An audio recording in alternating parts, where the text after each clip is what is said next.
Hali mpya ya kiuchumi inaonekana kujitokeza katika ukanda wa Afrika Mashariki, huku matajiri na wawekezaji wakubwa kutoka Tanzania wakiongeza uwekezaji wao katika sekta muhimu za uchumi wa Kenya, kuanzia sekta ya habari, viwanda, nishati hadi biashara ya bidhaa za chakula. Mabilioni ya shilingi sasa yanaelekezwa katika soko la Kenya. Hatua hii imeibua mjadala mkubwa miongoni mwa wachambuzi wa uchumi, wanasiasa na wananchi wa kawaida, wakijiuliza ikiwa huu ni ushirikiano wa kawaida wa kibiashara ndani ya Jumuiya ya Afrika Mashariki au ni mwanzo wa ushindani mpya wa kiuchumi kati ya mataifa haya mawili jirani. Endelea kuwa nasi katika makala moto hapa ndani ya Moto TV Kenya ili kujua kinachoendelea na maana yake kwa uchumi wa Kenya. Lakini kabla hatujaendelea na makala haya, subscribe, like pamoja na kushare video hii ili ipate kuwafikia wengi zaidi. Moto TV Kenya inaendelea kukuletea habari pamoja na makala kwa kina. Jina langu ni Ogaro Brian Osoro. Katika maendeleo yanayotikisa sekta ya biashara na vyombo vya habari Afrika Mashariki, mfanyabiashara bilionea wa Tanzania Rostam Aziz amenunua sehemu kubwa ya hisa katika kampuni ya Nation Media Group, kampuni inayomiliki vyombo vikubwa vya habari nchini Kenya kama Daily Nation, NTV Kenya, Business Daily, Nation FM pamoja na gazeti la The East African. Kupitia kampuni yake ya uwekezaji iitwayo Taarifa Limited, Rostam Aziz alinunua hisa zilizokuwa zinamilikiwa na Aga Khan Fund for Economic Development kwa zaidi ya miongo 6. Ununuzi huo unaumpa zaidi ya 50% ya hisa za kampuni hiyo, unamfanya kuwa mwanahisa mkubwa zaidi katika mojawapo ya makampuni makubwa ya habari Afrika Mashariki, hatua inayohitimisha historia ya zaidi ya miaka 60 ya umiliki wa Aga Khan katika kampuni hiyo.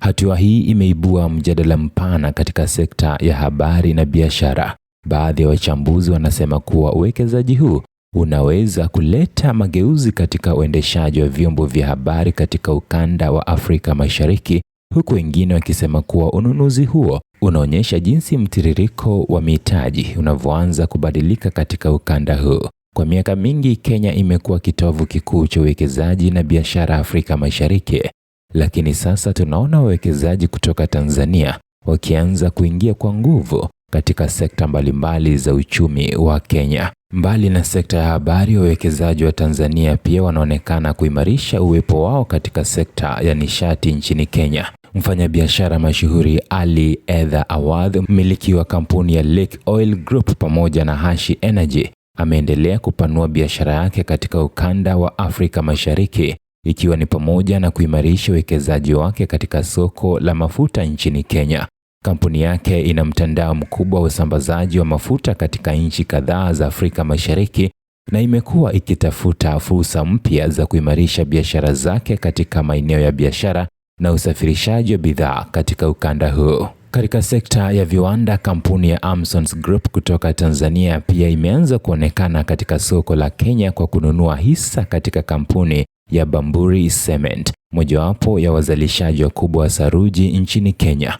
Hatua hii inaonyesha kuwa wawekezaji wa Tanzania hawalengi tu sekta ndogo za biashara, bali pia wanaanza kuingia katika sekta nzito za viwanda ambazo zina mchango mkubwa katika maendeleo ya uchumi wa taifa. Kwa upande mwingine, wafanyabiashara wengine wakubwa wa Tanzania wanaendelea kuangalia kwa karibu soko la Kenya kwa sababu ya fursa zake za kiuchumi. Miongoni mwao ni bilionea Mohamed Dewji anayejulikana kama Mo Dewji kupitia kampuni yake ya MTL Group ambayo ina biashara kubwa katika sekta ya chakula, bidhaa za viwanda na bidhaa za matumizi ya kila siku katika nchi mbalimbali za Afrika.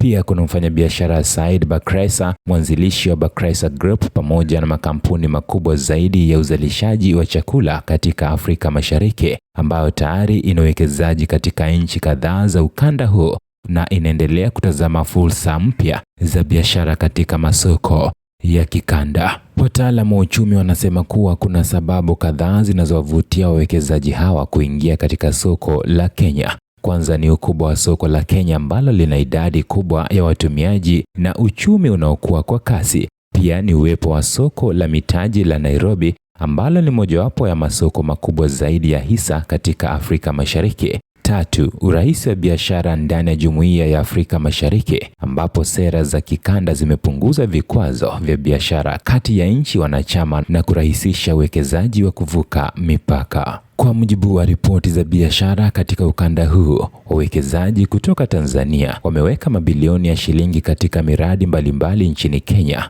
katika miaka ya hivi karibuni.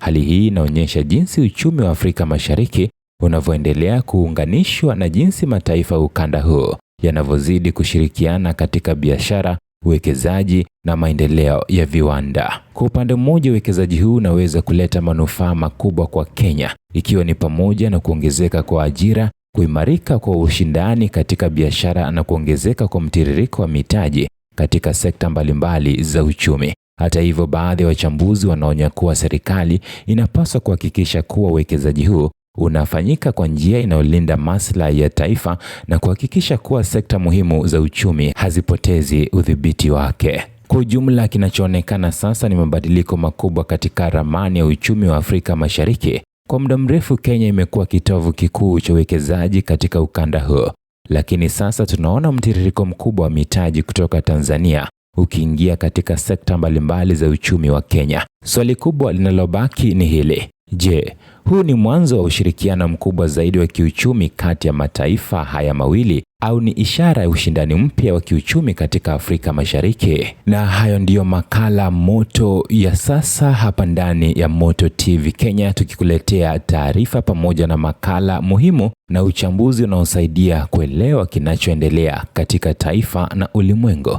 Usisahau kusubscribe, kupiga like, kutoa maoni yako na kushare video hii ili wafikie watu wengi zaidi. Mimi ni Ogaro Brian Osoro na hii ni Moto TV Kenya, mahali ambapo habari zinawaka moto lakini ukweli unabaki kuwa mwanga. Tukutane tena katika toleo lijalo la makala moto.